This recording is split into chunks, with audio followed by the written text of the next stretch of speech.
معاشرہ، معیشت، میڈیا، مذہب اور ماں۔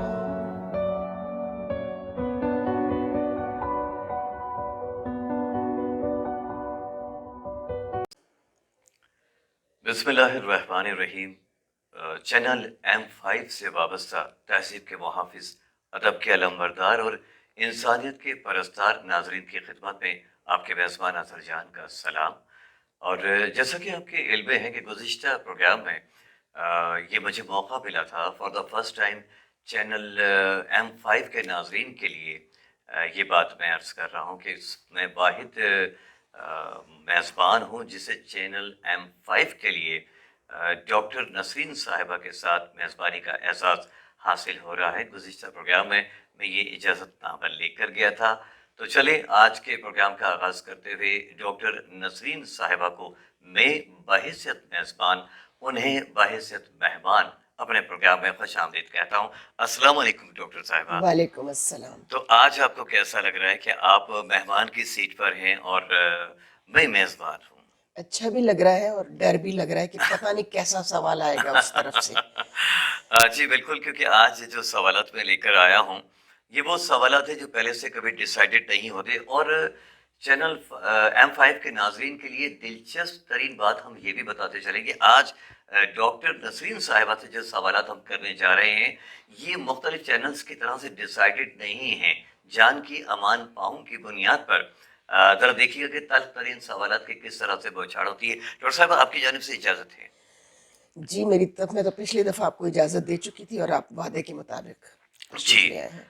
آج ہمارا جب ویسے تو آپ چینل 5 سے جو میزبانی کے طور پر پروگرام کرتی رہی ہیں بحیثیت ایک میزبان کے، اور بہت خوبصورت انداز میں آپ کی گفتگو ہم سنتے رہے ہیں، لیکن آج میں چاہتا ہوں جبکہ میں اس پروگرام کا میزبان اور آپ میری مہمان ہیں کہ اس پروگرام کو کوئی نام دیا جائے آپ کی اجازت سے۔ نام آپ نے سوچ لیا ہے؟ جی بالکل میں نے سوچ لیا ہے۔ پروگرام کا نام ہے، ہمارا جو پروگرام ہے، یہ جو سیگمنٹ ہم آپ کے سامنے پیش کرنے جا رہے ہیں، اس کا نام ہے ہم بھی پوچھیں گے۔ ہم بھی پوچھیں گے پروگرام میں آپ کو ایک مرتبہ پھر ویلکم کہتا ہوں۔ پوچھیے کیا پوچھنا ہے، جب آپ ڈیسائیڈ کر ہی چکے ہیں تو۔ ڈاکٹر صاحب بہت زیادہ تحقیقات کے بعد میں آپ کی قلم کاری کے ایک شاہکار تک پہنچا، اور آپ کی ایک کتاب میرے تو آپ اردو بڑی ثقیل بولتے ہیں، چونکہ یہ اس وقت تو سب سے بڑا مسئلہ پاکستان کا یہ ہے کہ ہمارے میڈیا نے جی زبان کے ساتھ بہت ہی زیادتی کی۔ ستم ظریفانہ رویہ جی رہا۔ جی جی بڑی میں پوری کوشش کروں گا کہ کسی بھی طرح کی کوئی ثقیل گفتگو نہ ہو سکے۔ ڈاکٹر صاحب جب میں اس کتاب تک پہنچا ہوں، ایک تو آپ کے پروگرام ہم نے دیکھے اور اس پروگرام کو دیکھ کر بہت زیادہ ہم خوفزدہ ہوئے کہ ایسا بربلا اثار دل میں آنے والے خیالات کا۔ پھر جب آپ کی کتاب میری نظر سے گزری ہے تو زمین و آسمان ہل کر رہ گیا اور میں دہل کر رہ گیا۔ بہت ہی عجیب سبجیکٹ ہے آپ کی کتاب کا۔ میں انتہائی معذرت کے ساتھ کہ ذہن نے قبول نہیں کیا بہت ساری باتوں کو۔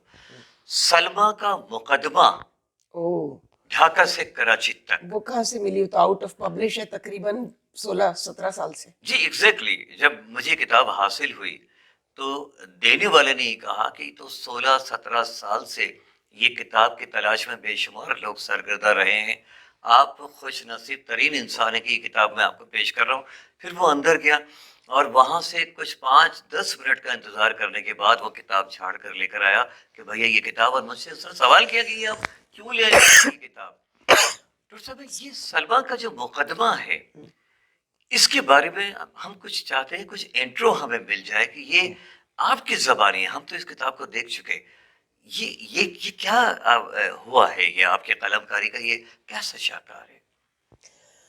دیکھیے سلمیٰ کا مقدمہ جو ہے وہ میرا پہلا بچہ ہے، اور ہر انسان کو اپنے پہلوٹھی کے بچے سے بہت پیار ہوتا ہے، چاہے وہ معذور ہو چاہے وہ بدصورت ہو، ٹھیک ہے، وہ اس کے لیے وہ اس کا بچہ ہے اور وہ ماں کی طرح اپنی پہلی تخلیق سے محبت کرتا ہے۔ تو آپ نے اس کا پورا نام نہیں لیا، یہ ہے سلمیٰ کا مقدمہ ڈھاکہ سے کراچی تک. جی میں نے عرض کیا جی. تھا. تو ایسا نہیں ہے کہ یہ ڈھاکہ فال کے بعد لکھی گئی ہے.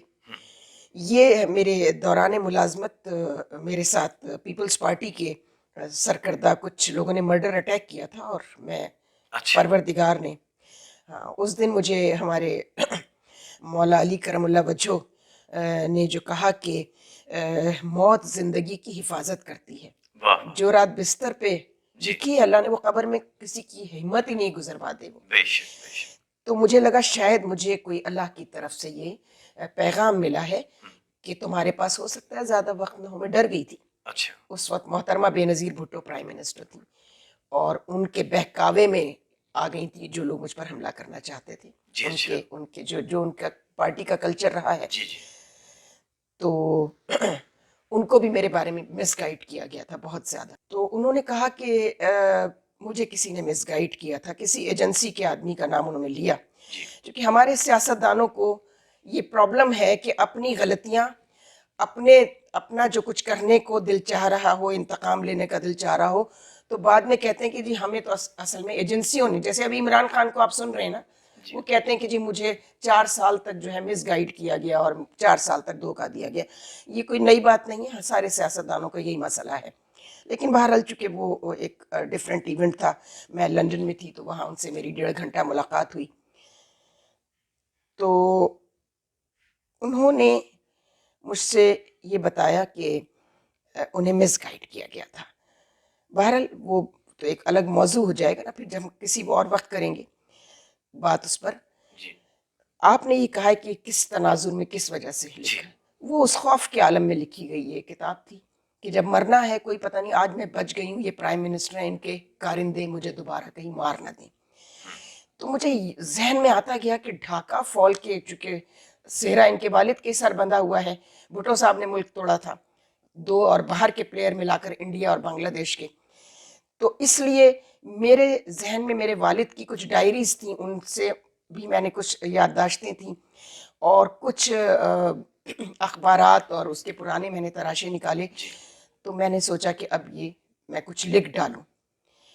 تو یہ میری پہلی کتاب تھی، لیکن اللہ تعالیٰ اس کو کچھ چھاپنے کو تیار نہیں تھا ان کے خلاف، چونکہ انگریزی میں ایک چھوٹا بکلیٹ آیا تھا پہلے، وہ انگریزی میں تھا، تو ایک دم سے لوگ چونک گئے. اور اس کے بعد مجھے ایڈوائز کی گئی کہ آپ سارے ملک کے لیے یہ ہونا چاہیے، تو اس کو اردو میں آپ تحریر کریں. تو میں نے پھر وہاں سے شروع کیا. اس میں بھٹو صاحب کے کلچر سے لے کے جو انہوں نے بیوروکریسی کو تباہ کیا، کامنرس بنا کر سول سروس کو، plus nationalisation of the institutions, business, banks, education کو نیشنلائز کیا، ایجوکیشن تباہ ہو گئی. جتنی چیزیں ان کے کارنامے پاکستان کی تباہی کے حوالے سے تھے، وہ سب مجھے یاد آتے چلے گئے. تو میں نے کہا لکھنا چاہیے، اگر میں مار دی جاؤں تو ہماری نئی نسلوں کو پتہ ہونا چاہیے یہ کون لوگ ہیں. تو اسی لیے میں نے اس کا نام ڈھاکہ فال پر ڈھاکہ سے کراچی تک رکھا. کراچی میں اس وقت بہت بڑے بڑے آپریشن ان کے کہنے سے ہوئے تھے، اور بہت بچے مارے گئے تھے اس میں، جس میں بعد میں پتہ چلا کہ خود ایم کیو ایم بھی پارٹنر تھی ان کی. ایم کیو ایم کی لیڈرشپ، جیسے کہ اب الطاف صاحب کے یہاں سے جانے کے بعد بھی پیپلز پارٹی سے ہاتھ ملا کے جو کچھ کراچی کے ساتھ ایم کیو ایم نے کیا ہے، وہ سب صحیح ثابت ہو گیا. تو لیکن ڈاکٹر صاحب میں قطع کلامی کی جی جی معذرت، جی جیسا کہ آپ نے ابتدا میں اجازت دی کہ جو سوال ذہن میں آتا ہے وہ برملا کیا جا جی سکتا ہے. جی بھٹو صاحب کے حوالے سے آپ نے جو باتیں بتائی ہیں، وہ تمام کی تمام باتیں یہ ثابت کرتی ہیں کہ بھٹو صاحب، یعنی آپ کو اختلاف ہے بالکل کہ ٹھیک آپ ہے. نہیں سمجھتے کہ بھٹو صاحب نے کچھ اچھے کام بھی کیے، جیسے کہ پاکستان کو ایٹامک پاور بنانے میں بھٹو صاحب کا کوئی کردار تھا، اور پیپلز پارٹی کے ساتھ مل کر ایم کیو ایم نے جو اپنا رول پلے کیا ہے. لیکن کچھ یہ جو ڈرینیج سسٹم ہے، سیوریج کا نظام ہے، سڑکیں وغیرہ، کہ کراچی میں ایم کیو ایم کے دور میں اچھی نہیں ملی تھیں کیا؟ جی ایم کیو ایم سے بہت پہلے یہاں پر ایک پہلے میئر تھے عبدالستار افغانی. میں نے نئی نئی سول سروس جوائن کی تھی، اور ضیاء الحق صاحب کا مارشل لا لگا ہوا تھا ان دنوں میں. تو انہوں نے بڑا اچھا کام کیا سب سے پہلے. اس کے بعد فاروق ستار صاحب میئر بنے، اور یہ اوور ہیڈ بریجز جو آپ نے دیکھے نازم آباد وغیرہ میں، یہ سب ان کے زمانے میں شروع ہو گئے تھے. اس کے بعد نعمت اللہ خان صاحب نے سب سے بہترین کام دونوں دفعہ جو میں نے آبزرو کیا جی وہ جماعت اسلامی کے لوگوں کو جب لیڈرشپ ملی، چاہے ایک شہری کی صحیح، جی تو نعمت اللہ خان صاحب نے اتنا زبردست کام کیا، اور جو چیزیں وہ پائپ لائن میں چھوڑ گئے تھے پھر ان کو مصطفیٰ کمال صاحب نے آ کر مکمل کیا. لیکن مصطفیٰ کمال، قطع کلامی کی معذرت، مصطفیٰ کمال صاحب نے بالکل اس کو وہ بہت ایم اچھے کیو ایم طریقے میں سے تھے نا اس وقت، جی جی ایم کیو ایم ہی میں تھے، اور انہوں نے بڑا اچھا کام کیا تھا. لیکن خود اپنے ہاتھ سے سب کچھ بنا کے خود ہی تباہ بھی کر دیا ان سب لوگوں نے.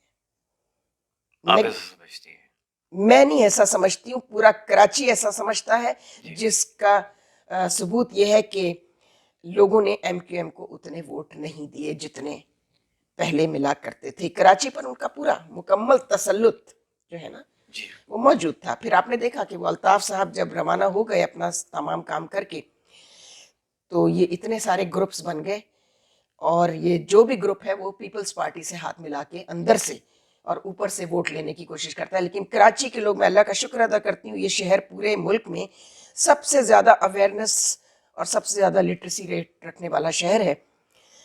تو انہوں نے جب ان کو پہچان لیا تو پھر ووٹ نہیں دیے. لیکن قطع کلامی کی معذرت، بار بار یہ ہوتا رہے گا کہ آپ نے فرمایا کہ جب کراچی کے لوگوں نے پہچان لیا تو ایم کیو ایم کا ووٹ ریٹ کافی کم ہو گیا. جی لیکن یہ کہا جاتا ہے کہ مختلف ٹی وی چینل سے بھی ہم نے دیکھا سنا کہ جو اینکرز باتیں کر رہے ہیں وہ یہ کر رہے ہیں کہ اگر الطاف حسین صاحب کو آدھا گھنٹہ مل جائے، 15 منٹ مل جائیں یا 40-45 منٹ مل جائیں ٹیلی فونک خطاب کے، تو پھر کراچی ان کا ہوگا. اب جناب علی، ابھی ہم ٹیلی فونک خطاب پر بھی آتے ہیں، جب وہ چھوڑ کر چلے گئے پاکستان سب کو تنہا، اور یہاں آپریشنز ہوئے اور بچے مارے گئے اس میں بہت، تو الطاف حسین صاحب نے وہاں سے بیٹھ کے ٹیلی فونک خطاب کا سلسلہ شروع کیا، اور آرڈر ہوتا تھا کہ گھر میں کوئی کتا بھی پلا ہوا ہے نا جی تو وہ بھی آئے جلسے میں، کوئی رہ نہ جائے گھر میں. تو زبردست ٹیلی فونک خطاب ہوئے ان کے. لیکن پھر بہت تلخ چیزیں بھی ہیں، میں ان کو اس لیے نہیں دہرانا چاہتی کہ وہ آپ کے علم میں ہوں گی. یقیناً آپ ایم کیو ایم کے کو الطاف حسین صاحب نے ایک پہچان دی، لیکن پہچان دینے کے بعد انہوں نے ان ایشوز کو کبھی اسمبلی میں رکھا ہی نہیں جن ایشوز کے لیے انہوں نے ایم کیو ایم بنائی تھی. 3 چیزوں کے لیے بنی تھی نا: کوٹا سسٹم ختم کرائیں گے، لیٹرل انٹری ختم کرائیں گے، اور کراچی کی جو اس وقت ان کے پاس 26 سیٹیں تھیں ایم پی اے کی، اور 14 تھی ان کی نیشنل اسمبلی میں. آج کیا صورتحال ہے؟ اس لیے کہ کراچی کے لوگ بے وقوف نہیں ہیں. انٹیریئر سندھ کے مجبور، مظلوم، بے کس لوگوں کی طرح، کہ معلوم ہے کہ بھٹو اجاڑ کر گیا ہے، روٹی کپڑے مکان کے نعرے میں نہ روٹی مل رہی ہے سندھ میں کسی کو، نہ کپڑا نہ مکان، نہ سڑکیں ہیں، نہ بجلی ہے، نہ پانی ہے، نہ اسپتال ہیں. لیکن وہ کہتے ہیں کہ بھائی ہمیں انہوں نے سیاسی شعور دیا تھا بھٹو صاحب نے، چونکہ ان بیچارے معصوم لوگوں کو یہ بھی نہیں پتا کہ سیاسی شعور کا مطلب کیا ہوتا ہے. تو یہ المیہ ہے یہاں کا.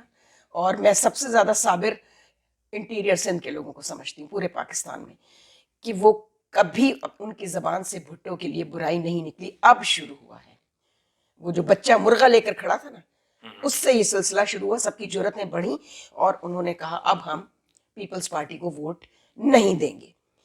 لیکن دیکھیں اگلا کوئی الیکشن ہوتا ہے تو پھر اس میں پتہ چلے گا کہ وہ ڈر کے دیتے ہیں، یا بے نظیر انکم سپورٹ پروگرام کا لفافہ جو گھر پہنچتا ہے اس کے اندر لکھا ہوتا ہے کہ ووٹ. لیکن سوشل میڈیا پر وہ جو بچے کے ہاتھ میں مرغا دیکھا گیا، جی کہا یہ بھی جاتا ہے، عوامی حلقوں میں اس حوالے سے بھی باتیں سننے میں آ جاتی ہیں کہ یہ سب جو سیاسی مخالفین ہوتے ہیں ان کی یہ پری پلانڈ ہوتا ہے ان کی جانب سے کہ بچے کا مرغا دیا اور ایک ویڈیو ریکارڈ کی اور اس کو پھر وائرل کر دیا گیا. Excuse me. بچے من کے سچے. وہ بچہ جتنا اسپونٹینیس گندے پانی کو پی کے اس کا مرغا مرا تھا، جی وہ سمبل ایک ضرور ہے کہ اس غریب کو یہ نہیں پتا تھا کہ وہ اس کو یہ ڈر تھا کہ یہ گندا پانی پی کر مرغا چلا گیا تو میں بھی ایک دن مر جاؤں گا. ہم گٹر کا پانی پی رہے ہیں نا ملا ہوا. جو شہر آج تک جی صاف پانی نہیں لوگوں کو دے سکا ہے، کچرے کے ڈھیر نہیں ہٹا سکے ہیں جو دونوں پارٹیاں، پیپلز پارٹی بھی اور ایم کیو ایم، جی اگر وہ کراچی کو سندھ کا حصہ سمجھتے ہیں تو انہوں نے کراچی کو، جس سے انہوں نے سب کچھ کمایا ہے، انہوں نے کراچی کو کچھ بھی نہیں دیا. تو اب مجھے کچھ لگ رہا ہے کہ میں شرجیل میمن صاحب اور کامران ٹیسوری صاحب کا جی دیکھیے، ان کا گورنر رہا ہے 14 ایئرس عشرت العباد صاحب، جو فیڈریشن کا نمائندہ ہوتا ہے. جی. ان 14 سالوں میں بتا دیجیے کراچی میں کیا ہوا ہے. ناظرین یہاں لیتے ہیں ایک چھوٹا سا بریک، اور چینل M5 سے آپ پروگرام دیکھ رہے ہیں. ہم بھی پوچھیں گے، بریک کے بعد حاضر خدمت ہوں گے اور یہیں سے اپنی گفتگو کا سلسلہ آگے بڑھائیں گے. کہیں نہیں جائے گا، ہمارے ساتھ رہیے.